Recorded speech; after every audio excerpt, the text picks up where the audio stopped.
Quick, who was the first actual friend of Fred Sanford we get to meet in show history? Hey, Melvin! Hello, Lamar! How you doing? Hello, Fred! Hey! Goodbye, Fred! Goodbye, Lamar! Wait a minute, Melvin! If your answer was Melvin, you'd be correct. They nice. Yeah, they wear those soft white shoes and have cool hands. Melvin had a big impact in the first season, appearing in 5 episodes total. But of all the friends Fred would have on the show, why was Melvin the first one? No Bubba? No Grady? When you see the breakdown, it becomes quite simple. So on today's show, we will cover 3 things. Why Melvin was first, why did he not last longer, and did Red and Melvin remain friends after? Remember what I said, Fred. Don't do it. Melvin, I think you said enough already. Good night. Good night. Good night, Lamar. Melvin Edward Slappy White was born on September 27, 1921. It wasn't long before White was performing for crowds.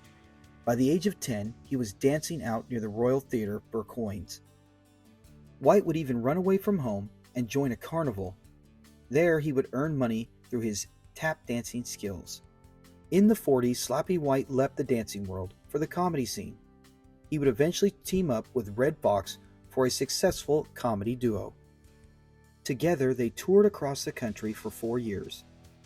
That would play a big part in him getting the role of Melvin on Sanford and Son.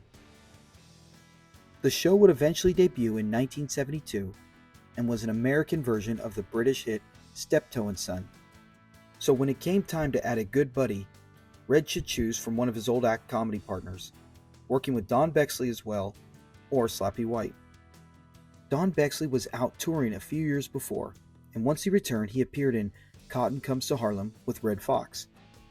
But soon after, Don was out again and doing his comedy tour in Asia in 1971. Meanwhile, Slappy White was still here in the States, and he had time to help Red on the show. She looked like the part of the Polaroid that you tear off.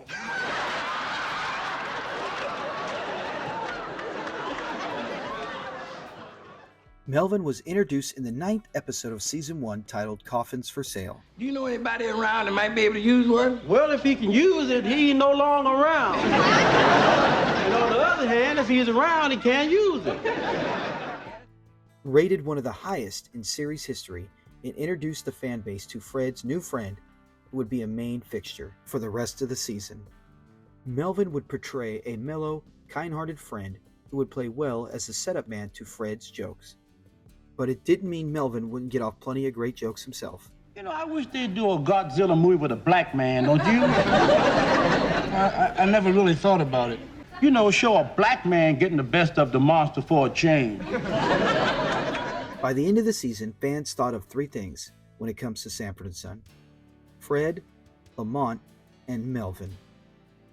I think the idea of you getting married again at your age is ridiculous. Shut up, Melvin. When Season 2 would begin, Don Bexley had returned from his tour in Asia, and Red wanted to bring another friend onto the show. Bexley had never appeared on TV, and producers were worried about it. After some convincing, Bubba Bexley made his debut on the opening episode of Season 2. While doing research, some rumors were spread that Slappy White was removed from the show because he and Bubba were too similar, which couldn't be further from the truth. It's a big possibility that they knew Melvin was on his way out and wanted to bring in Bubba to help smooth the transition. Another rumor was that Red and his old buddy Slappy White had a falling out. That was another false rumor. Red and Slappy White were just as good as friends as ever. Heck, Slappy even appeared on the Red Fox show.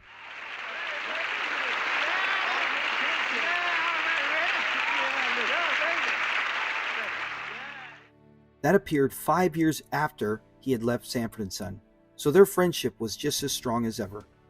The real reason Melvin Slappy White left Sanford and Son is simple. He was given a better deal. The Flamingo Hotel came calling and made White an offer he could not refuse.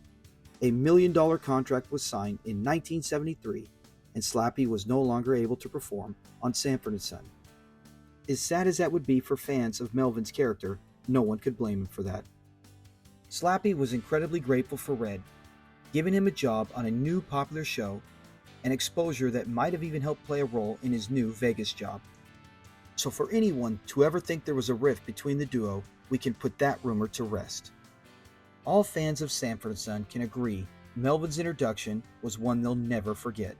Hello, Lamar. How you doing? Hello, Fred. Hey. Goodbye, Fred. Wait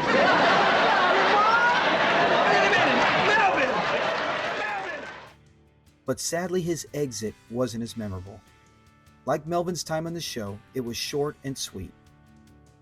Most of us would have loved to have had more Melvin and his hangouts with Fred and Lamont, but we can all be happy with the fact that Melvin left us for better things. So here's Slappy White doing a few things from his new album. Ladies and gentlemen, one of the funniest men I know, my former partner, the great Slappy White.